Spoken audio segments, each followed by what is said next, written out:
Me. It's nice to be here and see this group of people. I don't think I've actually met Alex in person before, at least I don't recall. And I guess this conference hasn't changed that, given that he is only participating via online presence. But as the talk shows, he is a name that I have seen in literature before. Like, his name is going to pop up at least once here. So this is joint work with Jani Onninen. I'm currently at Cincinnati, but before I came to Cincinnati for this couple-year period, I was 3 years in Syracuse University, and I was there mainly working with Jani. And this series of papers that I'm talking about here is the main, is probably the biggest thing that came out of my period of life. So if you've seen Jani talk recently, it's probably my talk will probably be very similar, but if you haven't, then I guess it's all new stuff. So let's start by talking about quasi-regular maps. And because this is classical function theory in modern mathematics, let's start from the plane. And the definitions are pretty much the same as what you saw in Melkana's talk yesterday. So you define the so-called Wertinger derivatives, fz and fz bar. And then you say that a Sobolev mapping with sufficient regularity is quasi-regular if there's a constant k which is less than 1, such that the z-bar derivative is at most k times the z derivative almost everywhere in U. And in particular, you can write this as a sort of a Beltrami equation, where instead of having this equation, you just put a measurable coefficient. You just put a coefficient mu with L infinity norm less than 1 in front here. And again, how this relates to quasi-conformal maps, this is basically a non-injective version of quasi-conformal maps. So quasi-conformal maps are homeomorphic quasi-regular maps. So it's kind of a similar parallel to how holomorphic maps are kind of like a non-injective version of conformal maps. But I'm not really an expert on planar quasi-regular theory. So where I mostly work myself is in higher dimensional quasi-regular theory, where let's take an open domain in, for example, Rn, and let's take a mapping from that domain to Rn. We say that this mapping is k quasi-regular for some constant k at least 1 if it is in the local Sobolev space, where now the integrability assumption we give this is of order n. And if it satisfies this inequality, where the operator norm of the derivative to the n is less than or equal to k times the Jacobian almost everywhere. And this condition popped up already in Melkana's talk. And indeed, in the plane, it is equivalent with the previous condition, where this small k ends up being this big K minus 1 over big K plus 1 if you just do some basic computations with these operator norms and Wertinger derivatives. The picture, which again also popped up yesterday, is basically this, that a K quasi-regular map essentially takes infinitesimal n balls to infinitesimal ellipsoids, and this constant K is in essence a upper bound for how flat this map of this image ellipsoid is. So for example, here we have a ball of volume. Here we have a two-dimensional picture where we have a ball of volume 1. It gets mapped to an ellipsoid whose volume is the absolute value of the Jacobian, and this and if you draw the sort of a surrounding ball with the same center, that thing's volume would be the absolute operator norm to the power n. So sort of the ratio of these two things cannot be too small, which then tells that this ellipsoid cannot be too sort of thin. Yeah. And a similar picture applies in higher dimensions. So these kind of give a similar theory to holomorphic maps. And to give some idea how this is the case, let's list some of the results that this quasi-regularity gives you. First of all, a quasi-regular map always has a Hölder continuous representative. And thus, whenever we speak of quasi-regular maps, we implicitly assume that they are continuous by just picking the right Sobolev representative. Then there's Reshetniak's theorem, which is kind of the quasi-regular version of the open mapping theorem. And there's three standard parts of Reshetniak's theorem. First of all, if f is a non-constant quasi-regular map, first of all, it is open. It maps open sets to open sets. It is discrete. Pre-images of points are discrete sets. And because pre-images of points are discrete, you can define a sort of local topological index, which kind of acts like a infinitesimal winding number at that point. And this local topological index ends up positive for almost for every point in the domain of a non-constant quasi-regular map. Then further paralleling classical function theory, they have a Liouville theorem. There's actually a couple theorems that are called the Liouville theorem for these maps, but here I refer to the fact that if you have an sort of entire bounded quasi-regular map, it is constant. And this can actually be pushed into a Picard theorem also. It's Rickman's Picard theorem, named after Seppo Rickman, who proved it for the first time, where if you have an entire quasi-regular map, which omits a certain amount of points where the amount depends on your distortion constant, then then this mapping has to be constant. And in the plane, this is actually 2 for every single k. So it is the same as the ordinary Picard. In higher dimensions, it was conjectured for some time that this still might be 2, but there's complicated counterexamples for this, where first it was given for n equals 3 by Rickman, and then it was pushed up to n equals 4 and higher by Pekka Pankka, who's my PhD thesis supervisor, and David Drazen, who's here in the audience. So then, are these new examples easier than Rickman's original one? The higher dimensional versions are very much not easier than Rickman's original. You spent enough time there. Okay, so then let's get on to the topic that I am talking about, and it starts for us. The story essentially starts from work of Astala and Päivärinta, who solved this sort of planar case of the Calderon problem, a sort of major problem in inverse function theory. And the actual Calderon problem and its solution are not of interest to us, but what is of interest is a tool that popped up in their work. Namely, they looked at a sort of Beltrami equation, which has an extra term at the end. So you have this fz bar equals mu fz plus a times the function f itself, where a is some function from the complex plane to complex plane. And for this type of Beltrami equation, they used it in their proof. Namely, they used two lemmas for this kind of more general Beltrami equation. There's a kind of Liouville type theorem, where originally they assumed L2 plus epsilon and compact support, but in the book of Astala, Ivanich, and Martin, this has been improved to A equals A in L2 plus epsilon and L2 minus epsilon with epsilon positive. So if this A here has this integrability assumption, and your function's limit at infinity is 0, then f is identically 0. Note that if your function's limit at infinity is 0, and this assumption is going to actually force f to be constant, then f is automatically bounded. So this sort of slightly shows how it's, in some sense, slightly similar to Liouville theorem.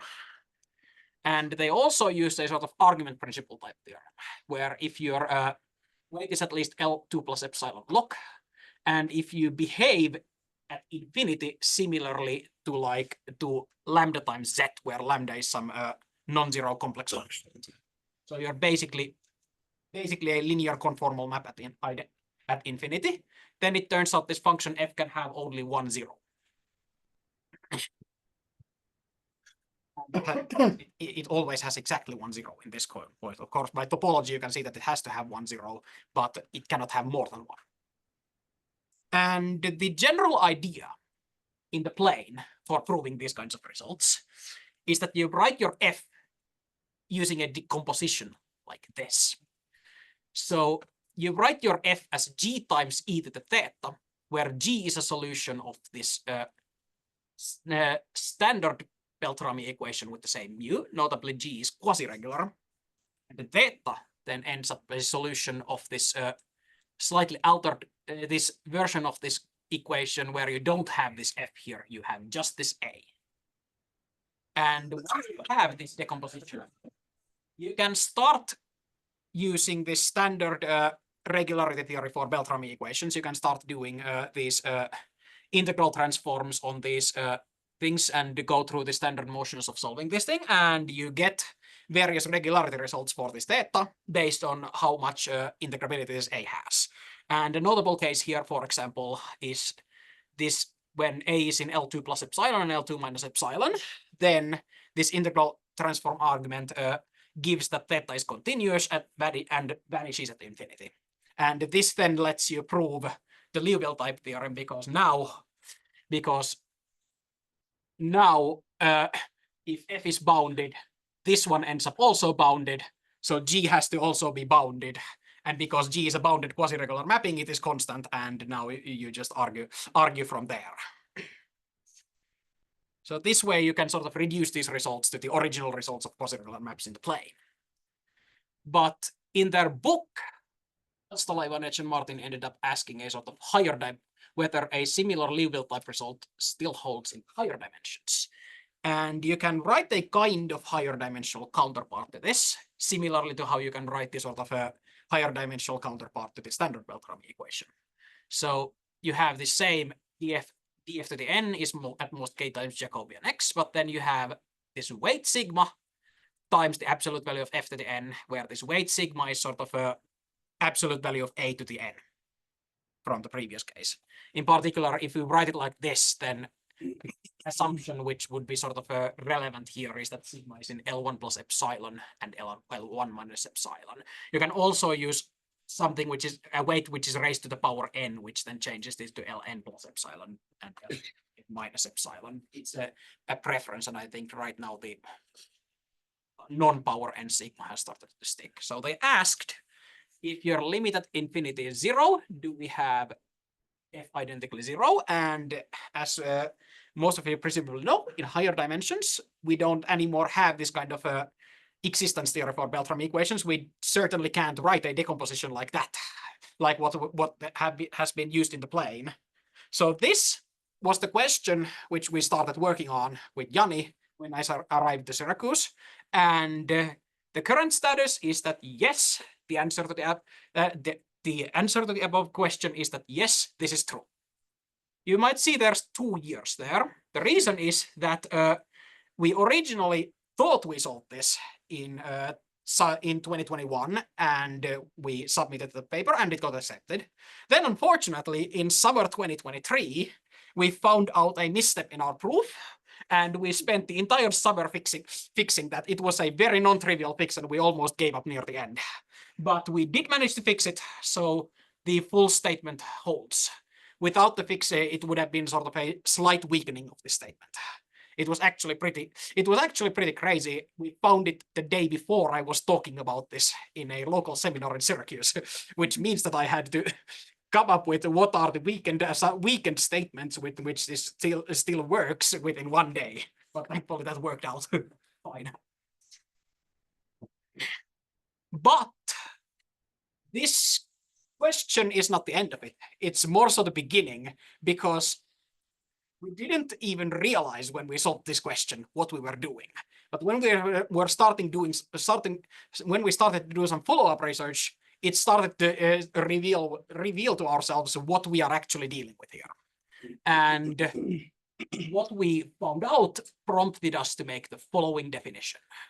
We say that a function in W1 and log, a Sobolev function, has a k sigma quasi-regular value if it satisfies this Astola, Ivanec, and Martin condition with a minus y naught here.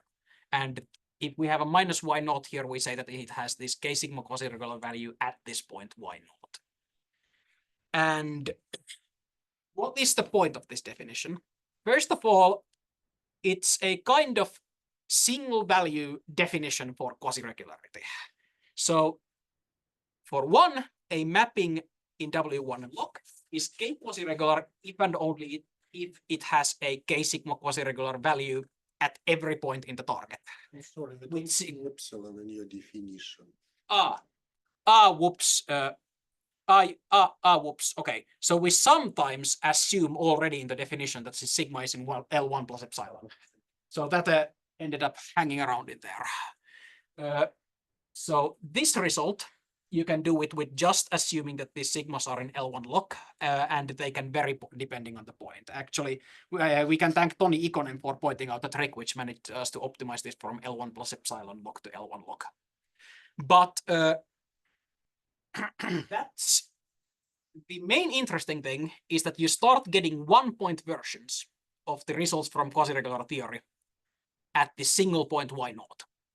And the results typically need to assume higher regularity from sigma, and the atypical assumption is indeed that sigma is in L1 plus epsilon log. And one consequence of assuming that sigma is in L1 plus epsilon log is that your f is actually going to have a globally continuous representative. So we will also assume, sort of implicitly assume from now on, that the mappings with quasi-regular values with sigma at least L1 plus epsilon log are going to be continuous. So this comes, there's a couple ways to achieve this. You can prove this by proving a higher integrability with like Gering's lemma, or you can do it directly with this sort of Morey type integral estimates using the isoperimetric inequality. But then, okay, before I move to the actual results, let's point out a couple bits of intuition about these maps. So when f is far from y0, a map with a quasi-regular value in y0 can basically behave like an arbitrary Sobolev map with the regularity determined by the regularity of sigma. So when you're far from y0, you can behave basically like a Sobolev map. But as you get closer and closer to y0, it sort of forces your behavior to be more in line with quasi-regular behavior. So notably, unlike quasi-regular mappings, which are orientation preserving everywhere, this condition still allows you to have large regions where your Jacobian is negative or zero. And in particular, if you have a quasi-regular value at y0 and x is a point that gets mapped to it, you are not necessarily even quasi-regular in any neighborhood of x. The simple counterexample is that you can just Kukapai mapping where every neighborhood of x has a region where the Jacobian is negative. So of course it can't then be quasi-regular in any neighborhood of x. And we point out that for f to be k quasi-regular, it is not enough that f has a k sigma quasi-regular value at almost every point in the target. It seems that it is enough that the image of almost every point is a quasi-regular value. But on the target side, we actually don't know how much you could drop. Like we, for example, have no idea if you have a quasi-regular value every point except one, whether this would be enough to force you to be quasi-regular or not. But now let's get to the results. And the first result is what actually originally prompted us to make this definition. And it's a 1-point version of Reshetniak's theorem. So if you have a map with a k sigma quasi-regular value, where now we assume L1 plus epsilon log, then either you are constant y0 or the following 3 conditions hold. First of all, the pre-image of y0 is a discrete set. Of course, if you omit y0, then this pre-image is empty, which is discrete trivially. So the interesting cases are when you don't omit y0. Well, since this is a discrete set, we can define the local topological index and this set, and basically only here where you are discrete. And indeed, the local topological index in this set is positive. And if you have a point in this pre-image of y0, then every neighborhood of this point gets mapped to a neighborhood of y0. So it's sort of 1 point open at y0. And if you have this at every single y0 in the target, you can deduce that this is exactly the same as Reshetniak's theorem. So it's sort of isolating the statement of Reshetniak's theorem into 1 point. And even in the paper where we did the Astalai-Wenage-Martin question, we had this result, which we had this result as a step in our process to proving that, or attempting to prove that, but this one was not affected by the error, where we realized at this point that this can be interpreted as a single value version of the Liouville theorem. So if you have a continuous map with a k sigma quasi-regular value at y0, where now we assume L1 plus epsilon log and the global L1 integrability, if this map is bounded, then either you are identically y0 or y0 is not in your image. And if you have this at every single value in the target, then you are constant because you can't omit everything in Rn. So therefore, this sort of is the 1-point counterpart to Little's theorem. And most interestingly, we even managed to push Rickman's Picard theorem to this generality. So the statement becomes slightly different here. Like you can't possibly ask for a result about omitted points, omitted quasi-regular values, because any compactly supported smooth function is going to omit uncountably many quasi-regular values with a very good sigma. But we can give a result where if your sigma has higher integrability, global higher integrability and global lower integrability, then there exists a positive integer q only dependent on n and k, such that no continuous map has this many different k sigma quasi-regular values in the boundary of its image. And while this is not exactly about omitted points, you can derive Rickman's Picard theorem from this in like one paragraph. And in 2D, this still ends up being 2. So in a sense, this is the 1-point version of Rickman's Picard theorem. And let's give a couple comments about the proof of this thing, because this is sort of where Alex Eremenko's connections to this field come in, because there's 3 known proofs currently for Rickman's Picard theorem. So Rickman's original proof was based on using the modulus of path families and the Ki and Ko inequalities that quasi-regular mappings have. But Eremenko and John Lewis, in a couple papers slightly later, figured out a sort of aharmonic proof for this using Harnack inequalities. And then recently, a third proof has surfaced by Mario Bonk, who's here in the audience, and Pietro Poggi-Corradini, who you also use aharmonic theory, but in a way more light way by using Cacciopoli type inequalities. So all of these have some problems at first if you try to translate them into this theory, because right now we don't have Ko inequalities, we don't have like the modulus theory, we don't have a good sort of version of the modulus theory, and we don't have a good invariant conformal structure to use aharmonic theory on. Like you can't invert the Jacobian nicely everywhere in your domain. Sorry, can I see the statement of the theorem again, just very quick? Oh wait, that's this. Yeah. No continuous Map. No continuous map. Sorry, it was the boundary in the Yeah. points in the Yeah, boundary. no q distinct point in the boundary of your image. Do all of the methods give effective estimates on Q? I think all of the methods do, though most people don't really write these estimates. In fact, I'm not sure if we were the first who actually kind of wrote an estimate for this. Yeah. But what ended up working is that we were lucky that this recent Bonk and Poggi-Corradini proof existed, because it uses aharmonic theory only very lightly. So because it just uses Cacciopoli type inequalities out of it, we managed to essentially replicate the same things by just computing from the definition, just doing direct computations on the harmonic potential from the definition. And because of this, we managed to use this Bonk-Poggi-Corradini as the sort of skeleton of our argument, though we did have to make some sort of twists to the proof to get things through. So unlike other results, like most of these other results you can easily derive in the plane, we don't know an easy planar proof for this. So actually, when we prove that this planar constant is 2, we use this full higher dimensional sledgehammer as the sort of a first step of our argument. So this would be interesting if someone sees a way to get this easily in the plane by, for example, using the decomposition and Rickman's Picard or original Rickman's Picard, because we don't know it.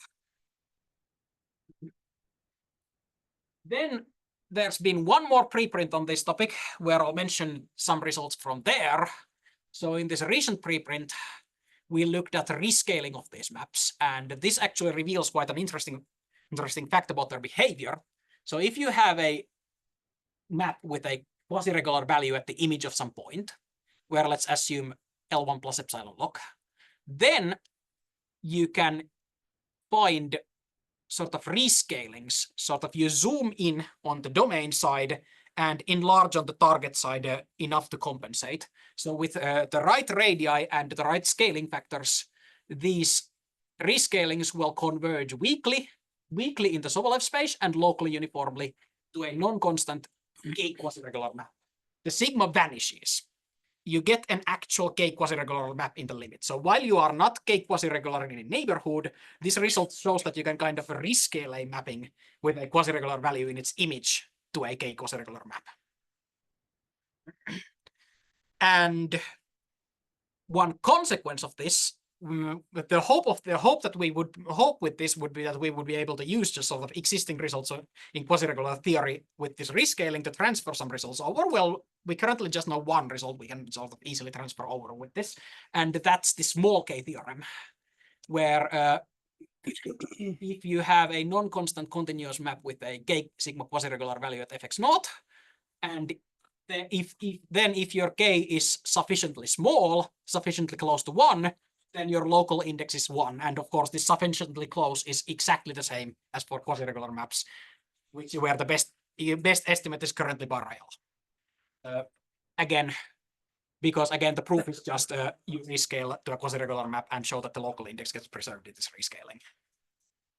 And as part of the proof of this rescaling theorem, we end up also proving a linear distortion estimate for these mappings, similar to how the quasi-regular one goes. Here you have to be a bit careful with how you define your linear distortions, because for quasi-regular maps, you tend to define it as the sort of a maximum distance from fx naught and minimum distance from fx naught on the image of the boundary.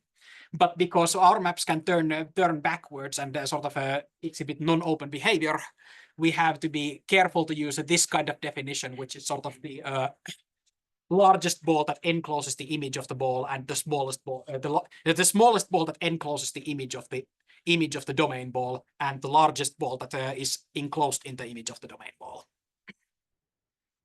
And yeah, and this is a key component to proving the rescaling theorem.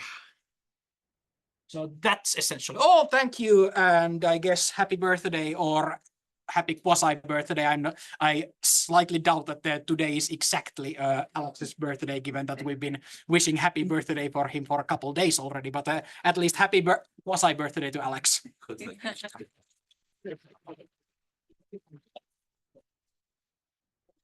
Thank you.